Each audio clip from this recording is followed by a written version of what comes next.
Now on Islam Channel, The Report.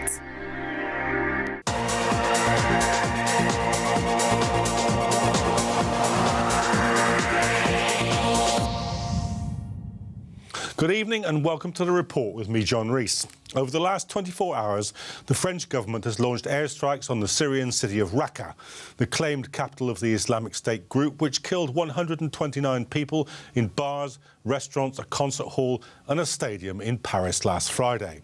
In tonight's programme, we'll be looking at the aftermath of those attacks.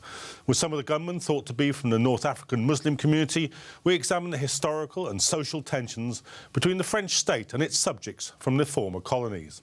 We'll also be looking at the social media reaction to the attacks, exploring the division of opinion between social media and Western mainstream coverage of the tragedy. But first, the G20 leaders concluded talks in the Turkish city of Antalya, where the Russian and Western nations appear to be moving closer to joint action on the Syrian conflict. While the discussions have been overshadowed by the attacks claimed by the Islamic State group, it has seemingly put a new urgency and resolve into those talks. Nathaniel Amos Sansom has this report.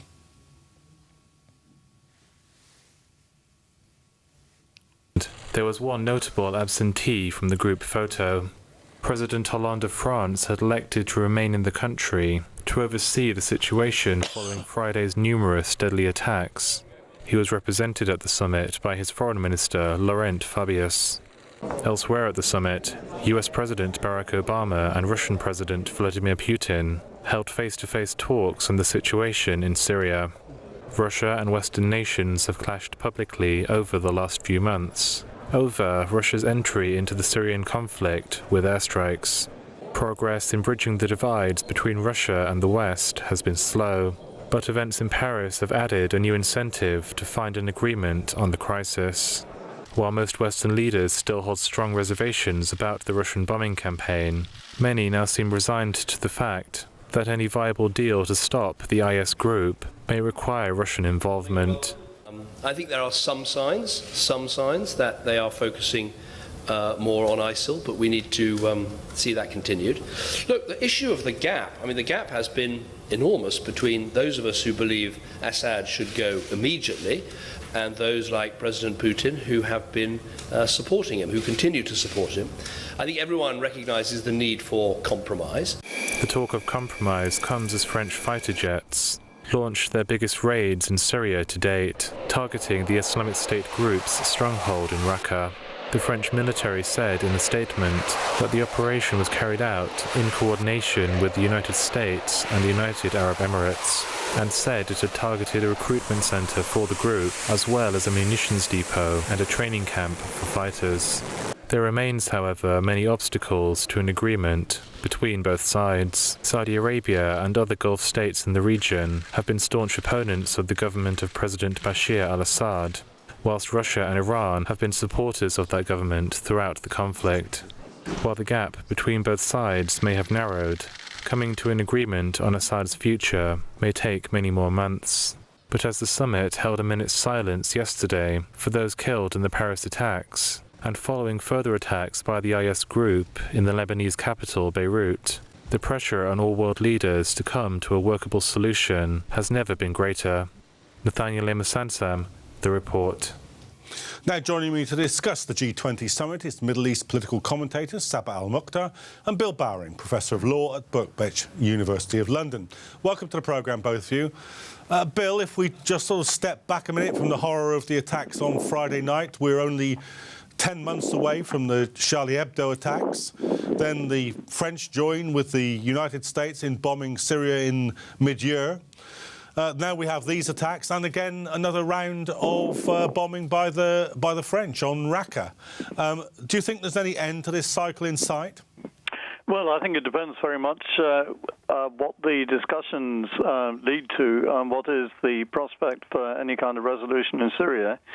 And of course, bombing the targets in Syria is not going to solve the problem of young people in Belgium and France, as we heard, getting involved in this kind of horrific activity.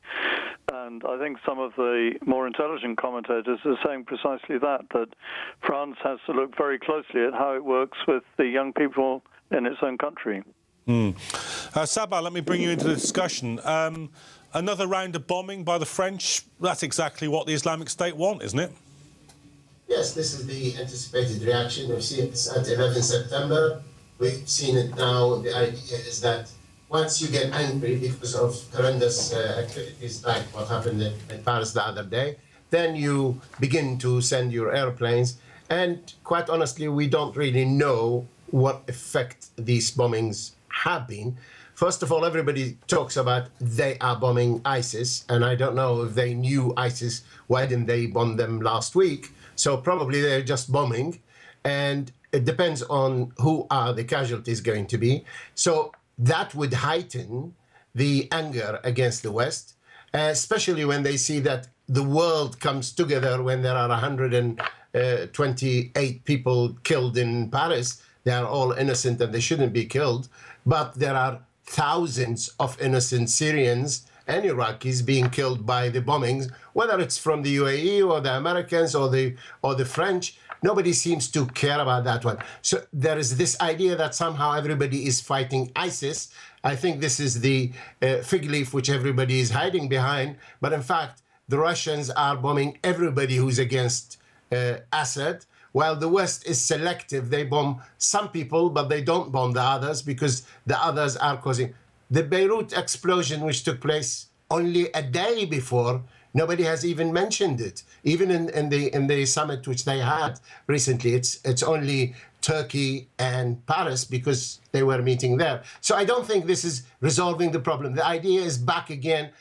Bombing you cannot bomb ideology from the air. It doesn't work that way. You have to look at the causes, whether domestically or internationally. Bill, do you think there's any chance that there will emerge some kind of peace process out of the discussions that are taking place at the G20? There's some talk now of a ceasefire followed by Syrian involvement in a transition government. Do you think that's likely? State is quite clear.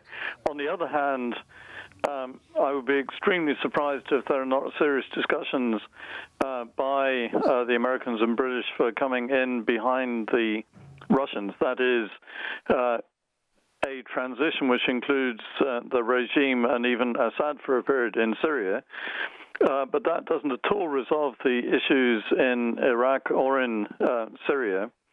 And my colleague was absolutely right in emphasizing what has just happened in Lebanon as well. In fact, the rate of killings right across the region is what is really horrifying. And the trouble is that, as my colleague also said, this is precisely the result which the Islamic State wanted to create in Paris.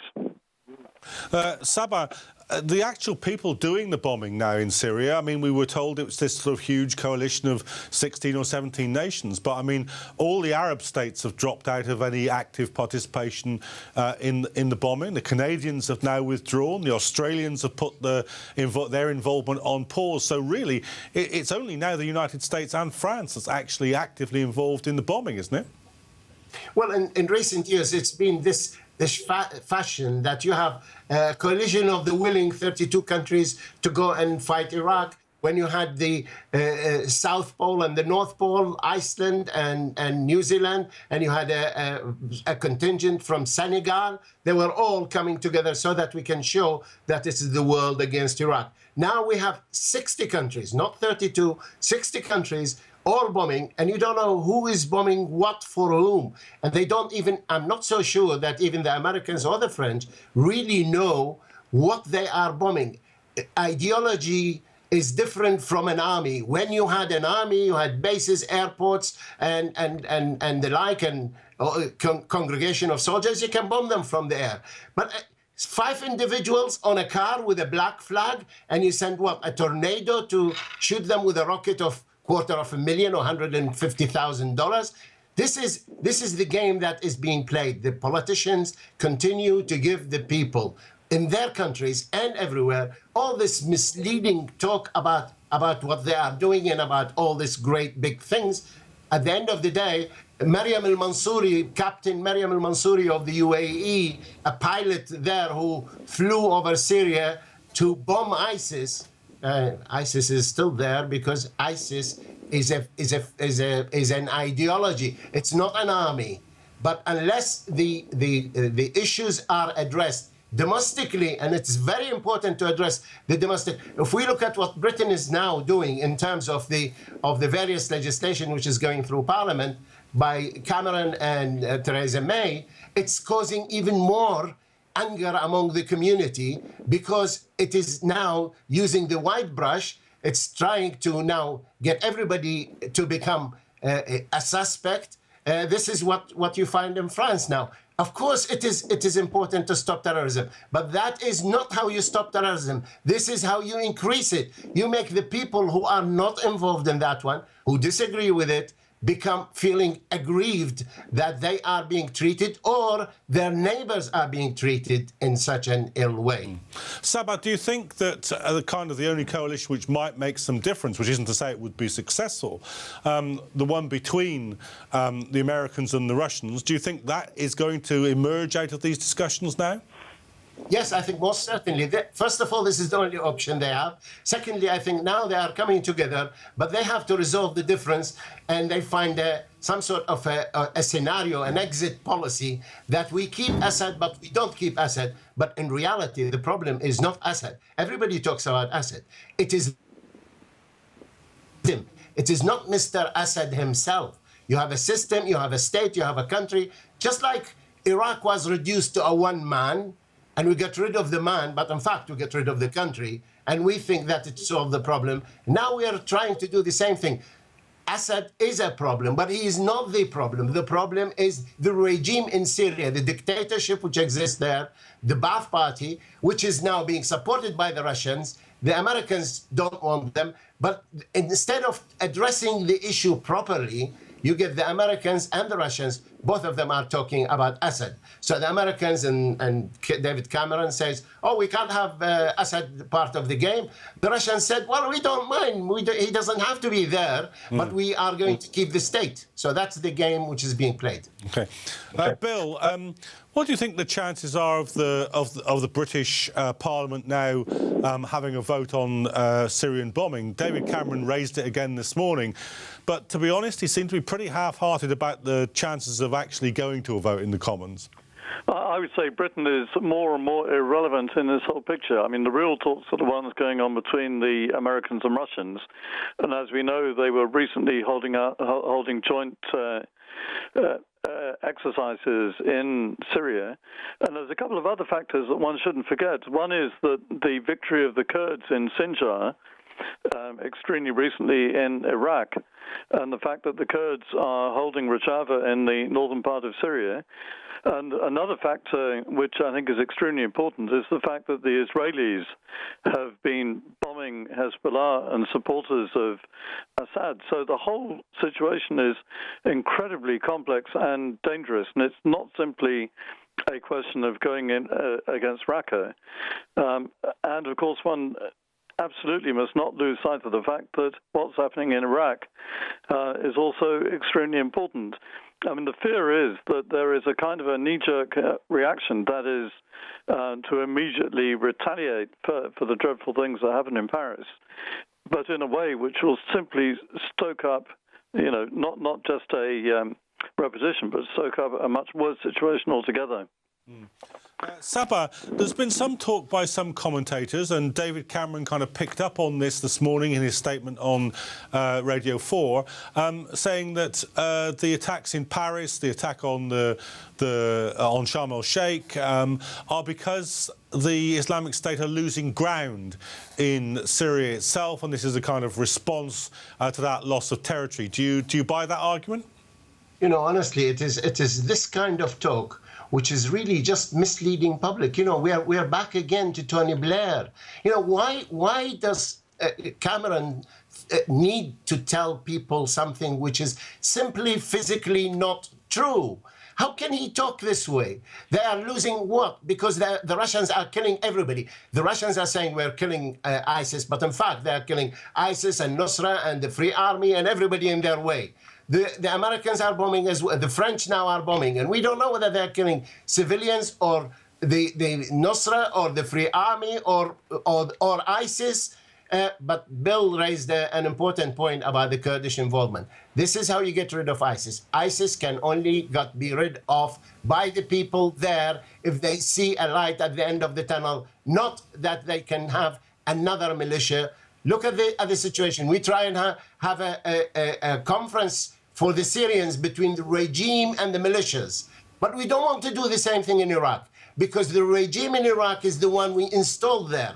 So this is ours, and everybody else cannot be talked to because they are all ISIS. In Syria, because we hate the guy, so everybody who is against him is an ISIS one way or another, even if they are the Free Army, even if they are leftist or they are socialist or they are not even Muslims.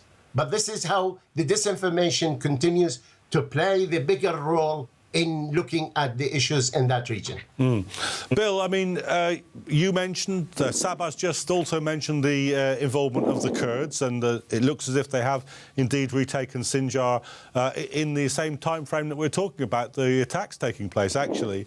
But of course, NATO ally Turkey is stepping up its repression of the Kurds. How does that fit into this picture? Well, I mean, I think we shouldn't forget the dreadful bombing that just took place in Ankara very recently. And so I agree with Sabah entirely. One cannot look at one country in this region in isolation. And I agree with them also that the Kurds, I think, are the decisive factor in Syria and in Iraq. And as a matter of fact, what happens in Turkey is also extremely important. And if Islamic State is going to be beaten, it has to be beaten by the Syrian people. And I think we've seen... Looks as if we've lost the line to Bill there. So, Sabah, let me get you to elaborate a little bit on that then. As you said, Kurds very important, but under probably heavier attack from the Turkish state than they've ever been. Well, first of all, it's not because they are Kurds, but because they are the people who are not afraid that the Shiite militias will come and take over. This is number one. So anybody there, if they have the understanding or the belief that if they get rid of ISIS, then they will not get worse than ISIS, then they will do that. One must also understand the difference between Turkey and the rest of the world. That is the US and France and everybody else. Turkey has two serious, real problems. Problem number one are the PKK, that is the Kurdish movement, which is undermining Turkey. And the second one is ISIS. And ISIS is only about 2 miles away from the border of Turkey. We are here concerned in the West, in the USA, which is millions of thousands of miles away. But even in Europe, we are concerned about ISIS, although we are that far away, while Turkey is only 2 or 3 miles away, and that even indeed probably some of the ISIS people are sleeping cells in Turkey. We think Turkey should behave in the same way that we are doing. And that is not real. This is not real. Turkey is very concerned about ISIS and the Kurdish movement, which is not the concern of the West. The West talks about ISIS, but they are not really, unless there are these horrendous activities which happens twice a year or once a year or whatever. In Turkey could be crippled tomorrow if there is a bombing campaign by ISIS or by the Kurds in Turkey. So they have to be very careful how they deal with it. They want to go along with the West. They are supporting it. They are concerned about Syria. They are the people who are taking more of the human refugees than the whole of Europe. And yet, we don't seem to be recognizing that aspect. And Turkey feels very aggrieved on that one. OK, Sabah Al-Mukhtar and Bill Byring, thanks very much for joining us, but that's all we've got time for on this part of the programme. Do rejoin us for the second part of the show. We'll be looking at the social media reaction to the attacks by exploring the division of opinion between social media and mainstream Western media coverage of this tragedy. Don't go away.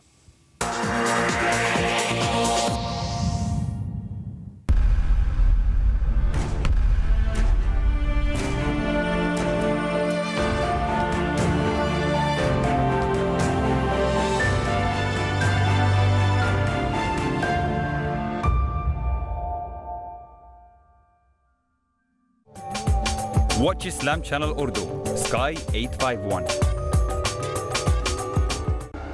What made the Royal College of Physicians in London stage an exhibition highlighting Islam's contribution to the development of medicine? Why are so many Muslims doctors and surgeons? Islamic Civilization looks at how Islam played a crucial role in the creation of modern medicine.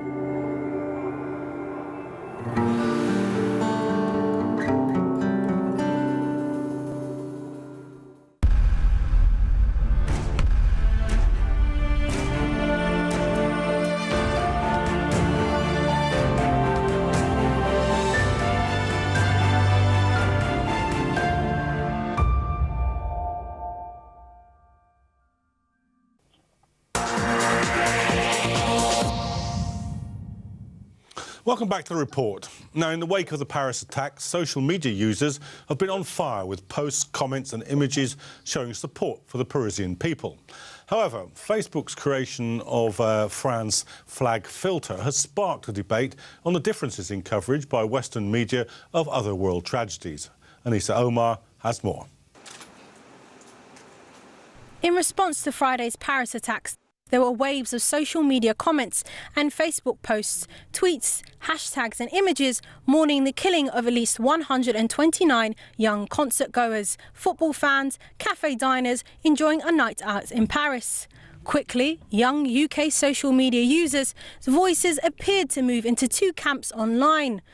Those openly expressing their sorrow and those saddened of the critical British media's extensive coverage of the attacks in comparison to the minuscule coverage given to other global attacks, namely the double bombing in Beirut, which left 43 people dead and over 200 injured, the ongoing bombings in Syria, Somalia, Palestine, Iraq and Afghanistan, and the Al-Garissa attacks earlier this year.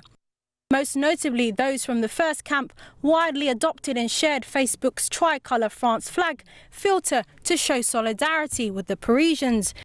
The opposing camps refused to use the flag, citing the following, as Julia Labrota in London's Facebook posted: "No Facebook flag for me either. We don't put up Syrian flags when hundreds die there on a weekly basis." Facebook and other social media outlets have often been criticised as spaces for flippant and diary-like posts being used, such as users saying, "Today I had toast with almonds for breakfast," or pictures of people on holiday. As a result, it can be argued that social media users post subconsciously with a simple aim of gaining followers, likes, and ultimately social inclusion amongst peers. Thus, many young users of the Facebook filter use it both as a means of showing respect and perhaps a means of being accepted within the larger social media political narrative. Social media brands have a responsibility to be impartial, given their power to shape public opinion. Facebook, which is a word synonymous with social media and the world's largest social network ever with 1 billion users. Facebook has received criticism for using the filter for Paris and not Beirut or other world attacks, and the use of Facebook's safety check to check the whereabouts of loved ones for Paris alone.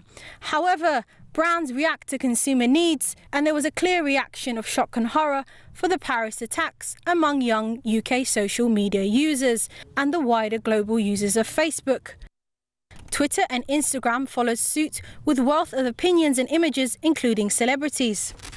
This brings into question the new power of social media industry as more than just a place to share and express, but rather a powerful opinion shaper, media outlet and educational tool awakening political consciousness. Why were young UK social media users' reactions so torn over the Parisian attacks and not so for other similar crises abroad? The reason could be that, ultimately, news is what happens close to home, and this tragedy happened right on Britain's doorstep. Anissa Omar, The Report. Now, joining me to discuss this is social media commentator Faraz Yousafzai. Faraz, welcome to the programme. Hi. So do you think there has been a kind of cleavage of opinion on social media between those who've just expressed a kind of maybe you'd say uncritical support for people in Paris, and those who've been more critical and have been asking questions about the differential attitude towards the loss of life in Paris and in other bombings?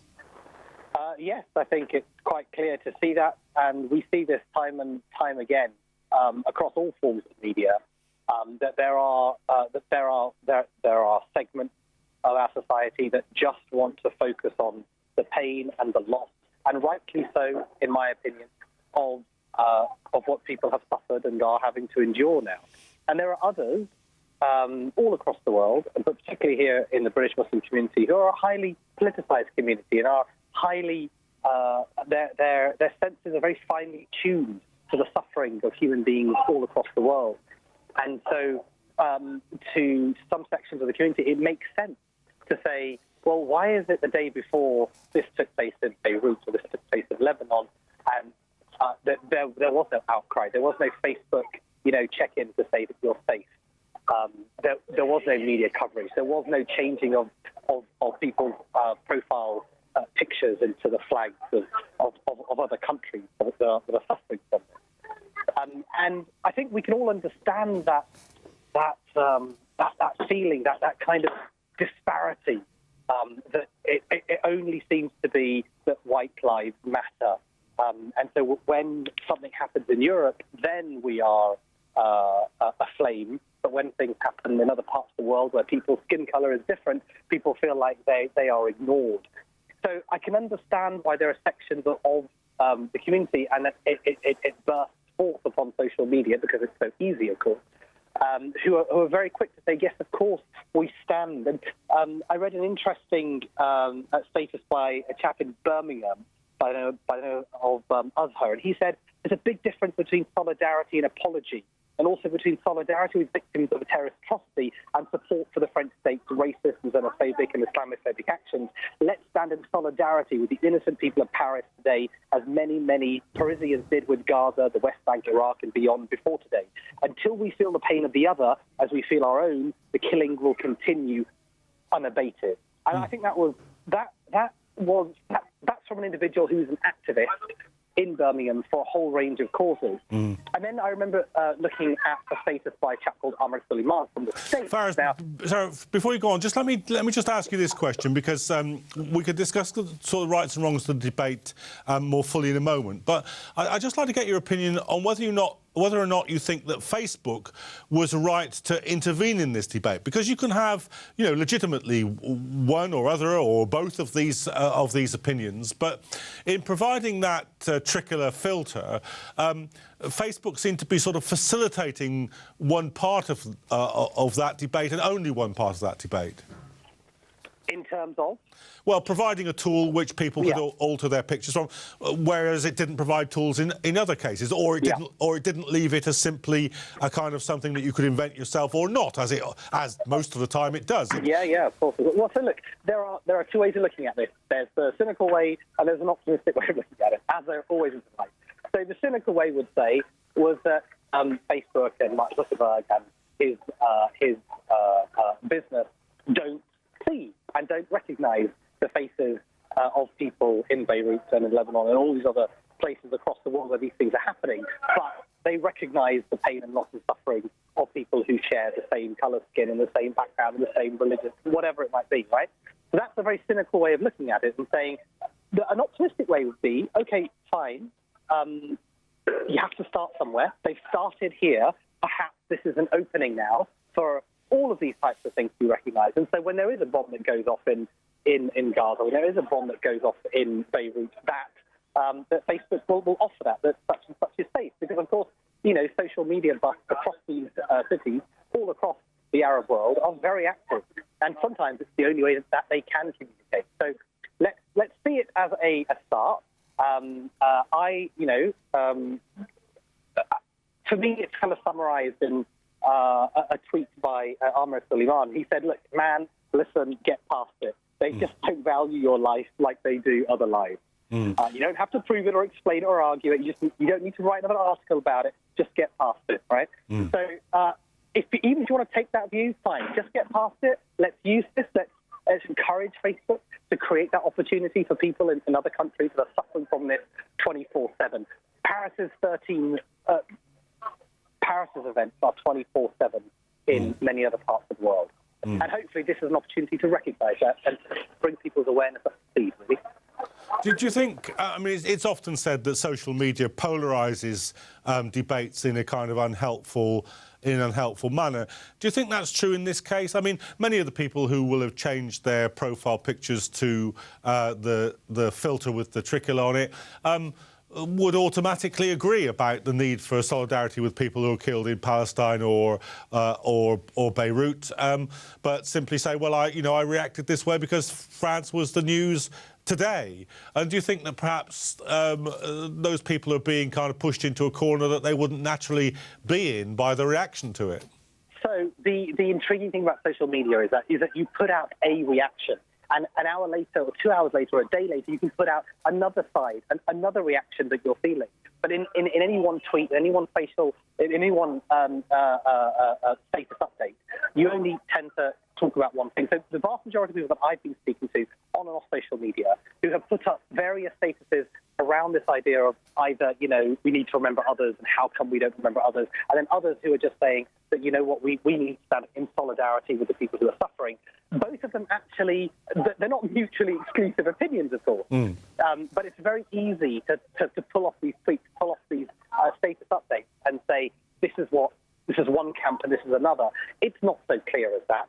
But if you move away from the snapshot and actually start to delve a little bit deeper, you see that people hold a range of these views, and it's all about, at any given moment, what do they feel is the most important reaction that they need to convey, in that moment. And I think that's quite telling, that in the immediate aftermath, what is the reaction that people initially choose to give? So, for example, if I just use myself, my initial reaction was actually one of silence, because I didn't know what to say, because I'm feeling for those who have lost their lives, who've been murdered completely unjustly, and then I'm feeling for the people that have lost their lives or were murdered unjustly the day before, and the day before, and the day before, and I don't put a status update all the time about each of these things.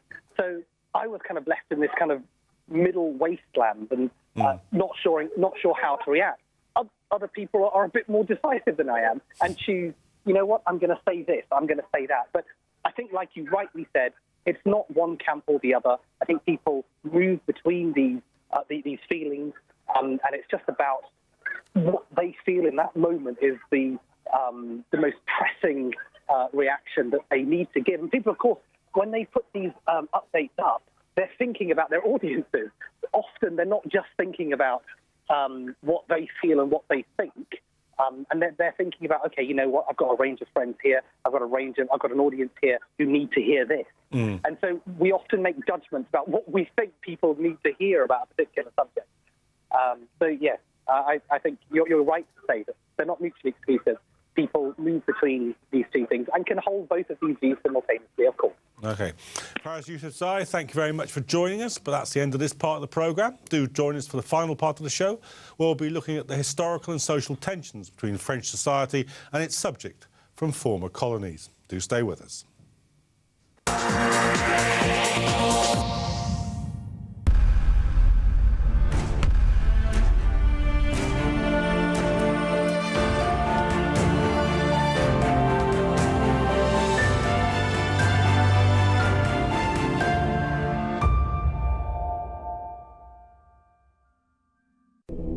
This winter, an already difficult situation becomes critical in some countries as temperatures drop below -17 centigrade, leaving homeless children vulnerable. For just £20, you can provide a child with warm blankets and clothing to see them through the bitter winter months. Will you give them warmth? Visit orphansinneed.org or call 0207 100 88 66. Where can you go for your perfect 14 nights holiday? Travel Express is offering you a lifetime trip, 2 weeks of full pleasure and spiritual experience. Flying from London to Jordan, where you'll experience some of the oldest Islamic sites. The experience will take you back to thousands of years of history. Pray Al-Jumu'ah at Masjid Al-Aqsa. As part of the package, Makkah Al-Mukarramah is your next destination, where you'll perform your Umrah prayers.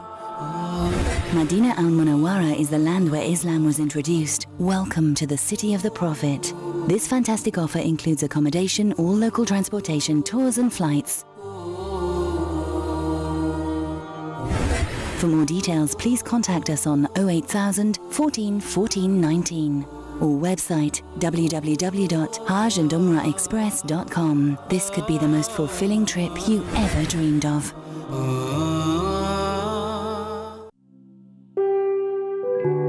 What can you do for Palestine whilst Palestinians continue to face poverty, disadvantage and violence?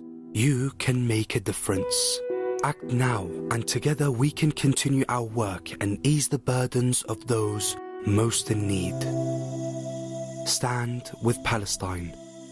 To donate, call 0208 961 9993 or visit interpal.org.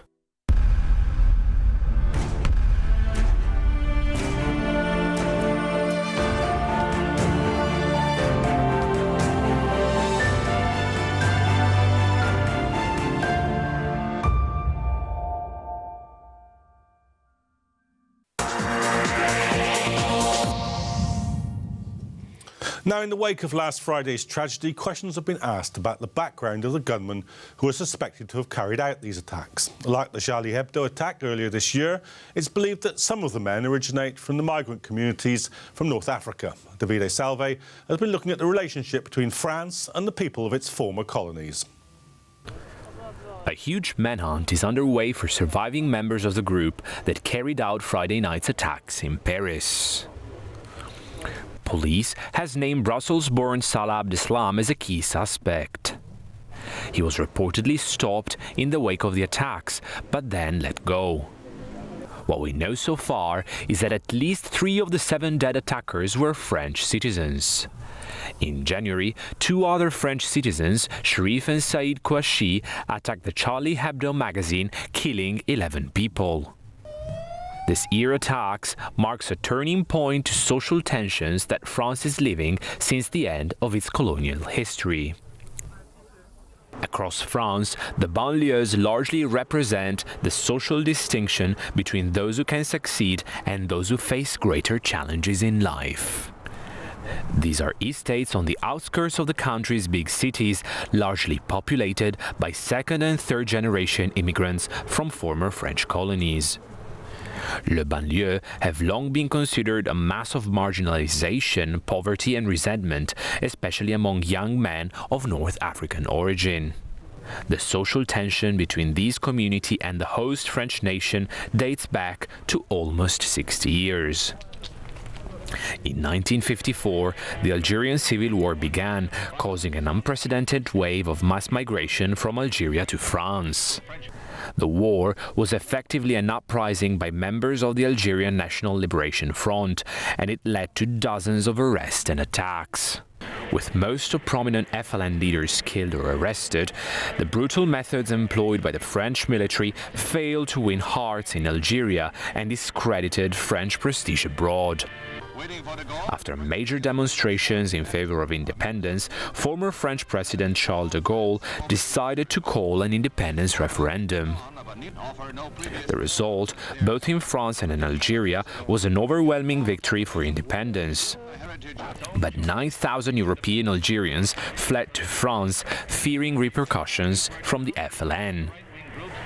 The government was totally unprepared for the vast number of refugees, causing turmoil in France. Most of the migrants of the time still call France as their home.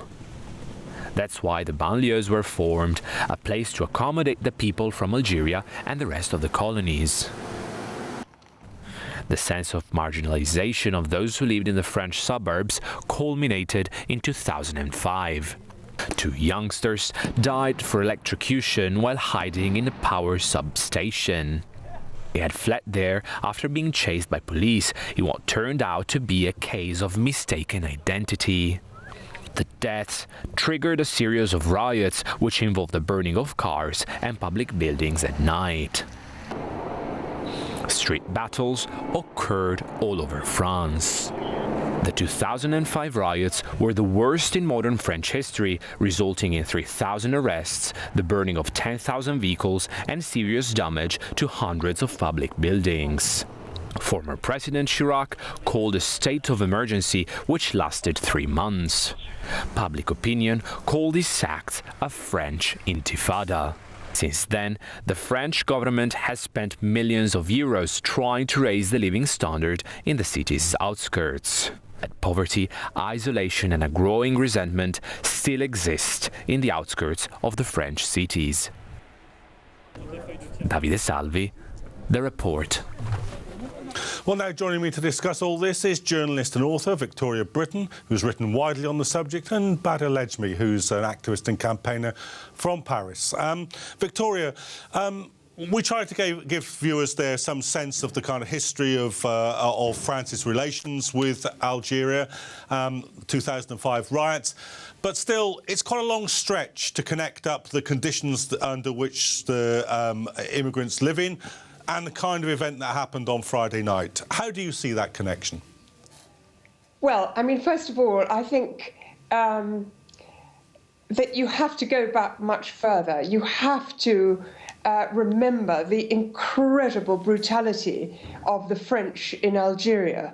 Nearly 1 million people were killed fighting for independence from France.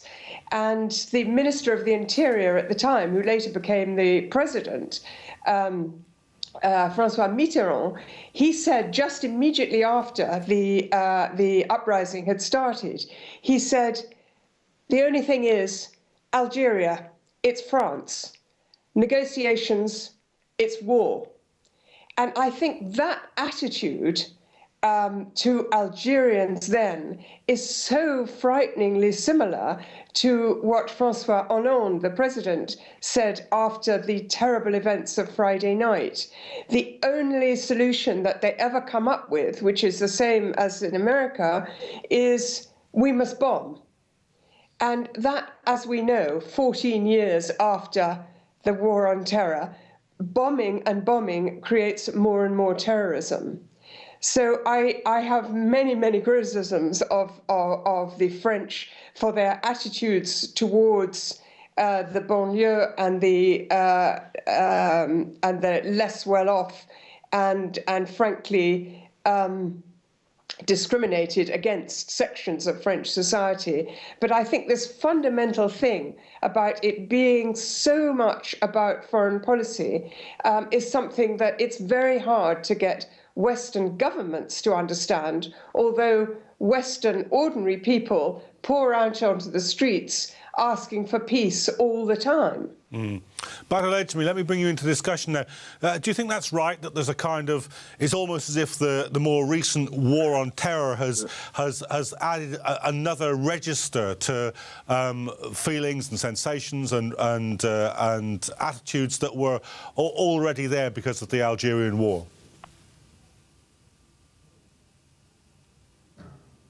Sorry? Badr, do you think that it's that the point that Victoria was making there, it's as if the war on terror has renewed and reignited perhaps feelings that were already there from the Algerian war? Okay. First of all, thank you for calling me. And now, in this moment, the first thing before any political analysis, as a French citizen, as a Muslim, by faith, I need to say that we are deeply shocked by what happened, and I think we've lost the connection to Badr there. Victoria, just maybe bring this discussion back to you. You say that the argument about foreign policy is crucial. Of course, France stayed out of the Iraq war, so it seems almost doubly tragic that its engagement now is producing this kind of reaction. Yes, of course, it's absolutely tragic, and what happened and what I think the other colleague was trying to say is completely right. You know, we're all in a shock and railing in our heads to try to find ways to respond to something that is so massive. But, you know, we have to remember that the numbers of people that have been killed in Iraq, Afghanistan and Syria over this last 14 years of the war on terror are absolutely overwhelming numbers. And that is a reality of the world in which we all live. Badr, I think we've got you back on the line now. Just continue the point that you were making there before we lost that connection. I think there is a connection in the sense of we are living in a post-colonial world, and we have some legacy of the past in the present. But actually, these attacks are nothing to do to any kind of resistance against imperialism or colonialism. They are nothing to do with FLN action during the Liberation War. So I think it's not just the fact they use terror. Even their goal have nothing to do with liberation. I think it's the difference is important to point.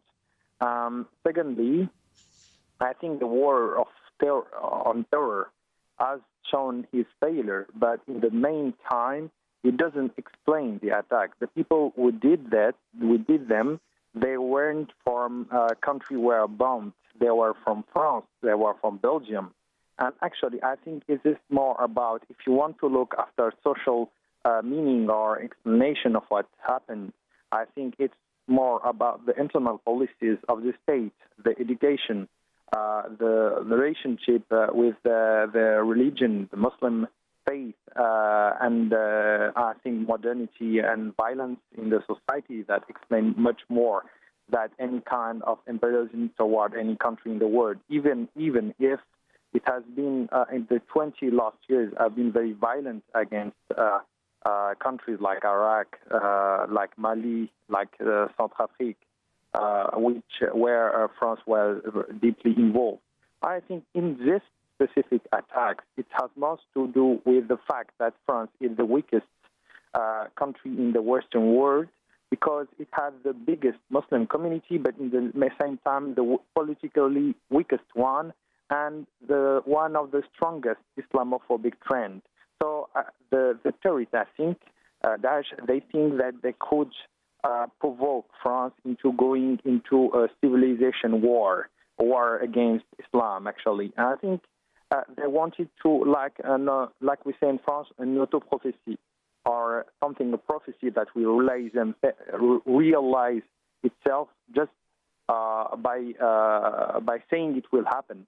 And they're provoking France into going into this type of war. I mean, Victoria, presumably you'd agree with a lot of that when you were saying about it's the impact of foreign policy, of course, the impact of foreign policy has been very sharp in domestic politics in France, probably the country that's gone furthest in terms of criminalising the Muslim community. Yes, absolutely. I couldn't agree more with what the previous speaker said about the Islamophobic atmosphere. You know, this is a country which, has banned the veil in schools, has made all sorts of, again, to us in Britain, absurd rules about everybody has to eat pork if pork is on the menu. You know, this kind of provocation, I think, of Muslim youth is really, really serious. And I don't see that in any of the responses from the French officials that I've heard since Friday, I haven't seen any idea that, what is supposed to happen to heal these breaches within French society. Those breaches can only be healed by the communities themselves coming together. And that's not the elites. Sorry, I'm going to have to turn that phone off. Okay. Badr, what do you think the problem is going to be with the kind of response that Francois Hollande has made at the moment? I mean, we heard him talk about a pitiless or a merciless war, and of course, French planes are already bombing Raqqa. Is there any sign that there will be a domestic policy that engages with some of the problems that you've been talking about? I think that the future is not written unless by God. So I think that everything is possible right now, and we could have still hope, and it may be an event that force people to unite. I still have this hope, even if it's hard to dream about a better future here in Paris right now in the occurring events. But I think that right now the Muslim community has understand the importance of unite and having a discourse toward the Muslims themselves internally within the community and with the rest of the society. But what about the French state and the French government? I really don't know where they are going. I think they're kind of forced to be more radicalized into their war on terror because as they attacked, they bombed Raqqa in Syria.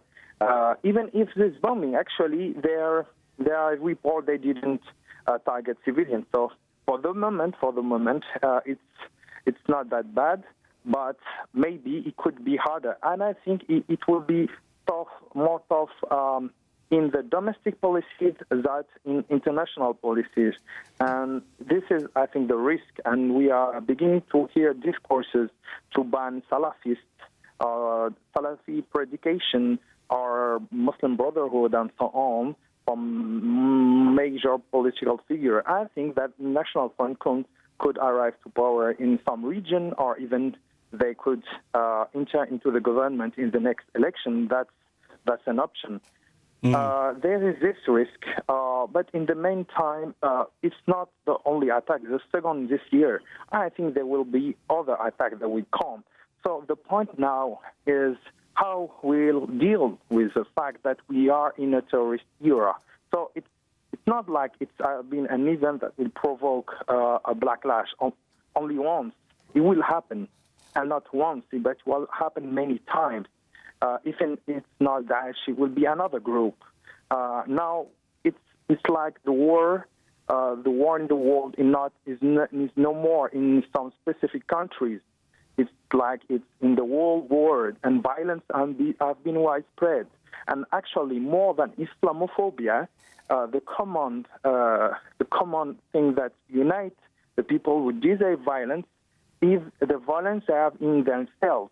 Most of the terrorists have been jailed, have been detained, have a criminal past that explains much more their action than any relationship with religion.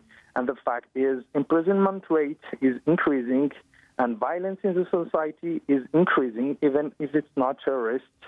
And I think that we are in an area right now that we must prepare to the fact that it's not the first and it won't be the last attack on the French soil. OK. Badr El-Ajmi, Victoria Britton, thanks very much for that discussion. But I'm afraid that's all we've got time for on this episode of The Report. I want to thank all my guests on today's show and to thank you at home for taking the time to watch. Do remember you can keep up with us on Twitter by following @IslamChannelCA and by using the hashtag The Report. But for now, we'll leave you with scenes from Paris, where the city came to a standstill at noon local time as people gathered for a minute's silence at landmarks and at the sites of Friday's attacks to remember the victims and their families. This coincided with similar commemorations across the world. Now do rejoin us for The Report tomorrow at the same time. But until then, good night.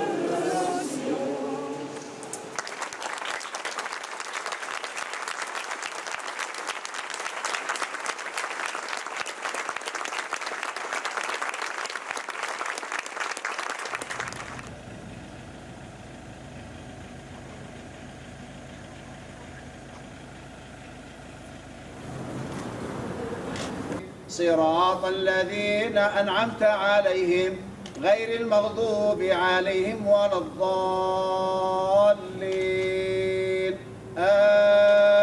آمين. سبحان ربك رب العزة عما يصفون وسلام على المرسلين والحمد لله.